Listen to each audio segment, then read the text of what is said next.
Very good evening.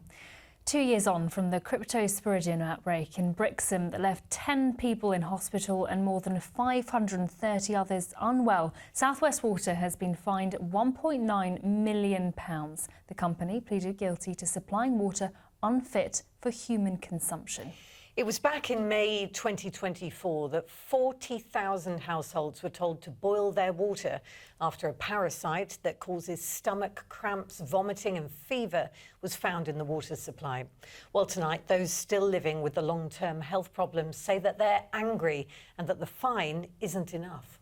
We're live with reaction at Exeter Magistrates Court in Brixham and at Westminster, where there are calls for changes to the way South West Water is run. But first, to Sam Blackledge in Exeter. Sam, a £1.9 million fine, a record fine for drinking water offences. What did the judge say in court today? Yeah, well, this is a story we've been following closely for more than 2 years now, but still today it remains as shocking as ever. The judge in court today told South West Water this was a major public health incident which caused fear, anger and loss of trust in the water system. He said the company did not take reasonable steps to avoid the supply of unfit water and that this was a systemic failure of governance. Well, we heard the case set out in official figures today. 537 people became ill, 10 were hospitalised, 16,000 homes and businesses were affected. One of the most shocking facts is that when people began falling ill, they were initially told to keep drinking the water, that it was perfectly safe. But then a few days later, when cryptosporidium was found, South West Water realised they had a major problem. South West Water has admitted supplying the people of Brixham with contaminated drinking water, causing sickness and long-lasting health conditions. Today, the company was given a fine of £1.9 million and told it was guilty of a serious failure to protect the public. In April 2024, people in the town began falling ill.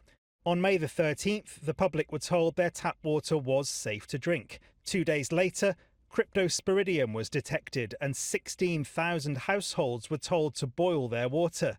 That notice was not lifted until July. Today in court it was confirmed that the parasite entered the water supply through a damaged air valve in a water main in Hillhead, which was running through a field used for cattle. Tanya Matthews was one of the first residents to raise the alarm as people began falling ill. I'm angry. They've tried to, they kept saying how sorry they were. But the whole time they were putting the blame onto other things, the manufacturers of the valves, the farmer and his pipe work. I don't really think they took any accountability for what's happened in Brixham. This was a very significant situation. Outbreaks of cryptosporidium linked to drinking water are thankfully very rare. They do not happen commonly. They tend to come from places like petting farms or from people wild swimming in rivers and things like that. An outbreak linked to drinking water is very unusual, and this was a very significant outbreak in terms of its scale. GPs in the local area calling us to say they were receiving an unusually high number of reports from their patients of people with diarrhoea and vomiting, and to have members of the public reporting their experiences on social media. Those all came together to give us that early warning that we needed, that something wasn't right or that something was different here and that we needed to take further action. A group of those most seriously affected are pursuing civil claims against South West Water for the damage caused. Some of them have had their lives turned upside down, and it's important to remember that this is not just a few weeks of diarrhoea and vomiting. Some of these people have been left with life-changing complications. It's obviously now accepted that South West Water could have done more when they came to know that this outbreak was underway. If this happens again, we'd expect them to hold their hand up much sooner. But it's wider than that, actually. We hope this case sends a message out to the entire water industry that cutting corners and not reacting to serious incidents such as this could cause serious damage to both their reputation but also to the public health of the community at large. So, Sam, if we can just come back to you, those who were affected are clearly still really angry. What's South West Water saying tonight? Yeah, well, South West Water representatives were in court today. They were represented by a lawyer, and he told the court the company wants to express an unreserved apology and genuine remorse for what happened in Brixham in 2024. We have repeatedly asked for an interview with the new chief executive of South West Water, but the company has repeatedly declined. They told us today that they have developed new technology and that they've changed processes to ensure that boil notices in these situations can be issued earlier if need be. The question now is how these water companies can be held to account to stop this from happening again. I've been speaking to Julian Brazil, the Liberal Democrat leader of Devon County Council. These water companies are not being held to account. They're still continuing as they are. There's still obscene executive pay. They're more interested in share price and dividends than they are in actually doing their job. And that's got to change. What we need to do is we need to have some proper, strong legislation from government, and government needs to get a bit of political courage here, because what we will hear is we will hear the usual lessons learned, we're sincerely sorry, and they'll just, and then just nothing will happen. What we need to do is we need to have in place that the executives are held account to this.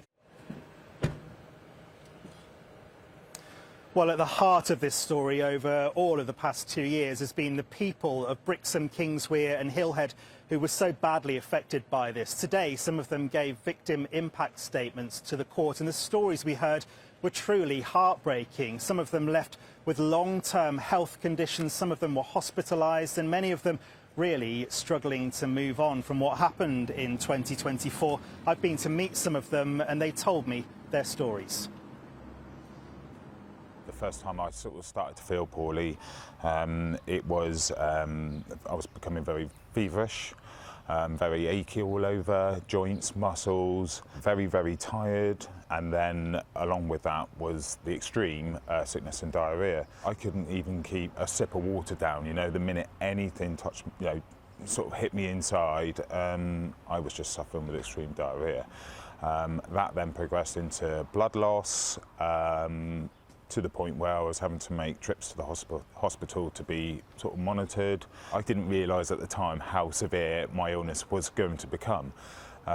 It just got to the point where it was almost unbearable.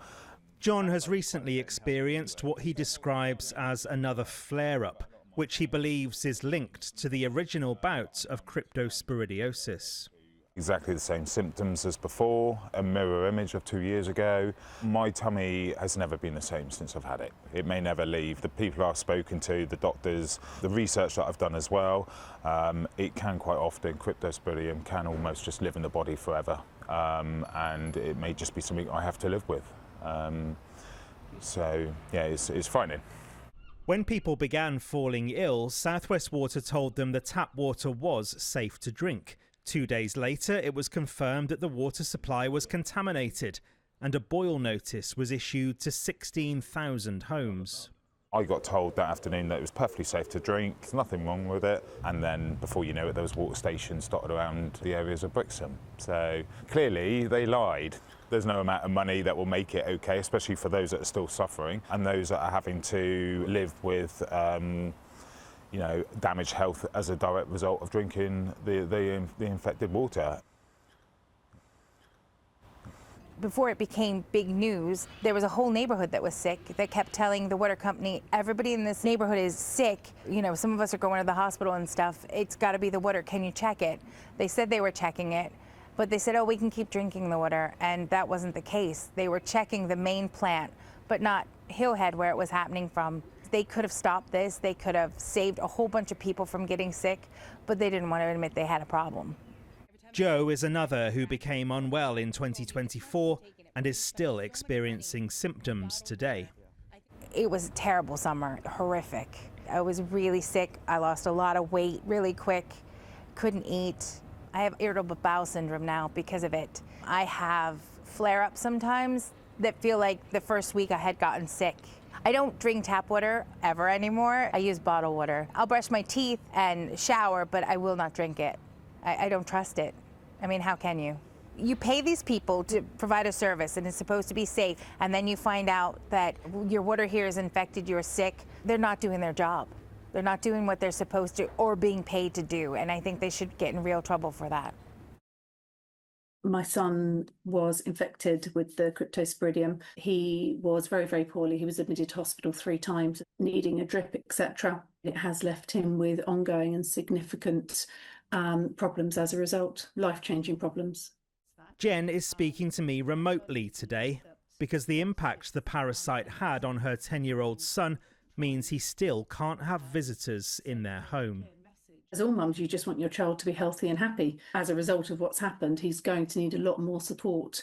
I will do whatever I can do to make sure that he gets that, whilst this sentencing and significant fine sends a very clear message that it's not acceptable for these water companies to allow this sort of thing to happen, and for the impact that it has on young children's lives or in anyone's life.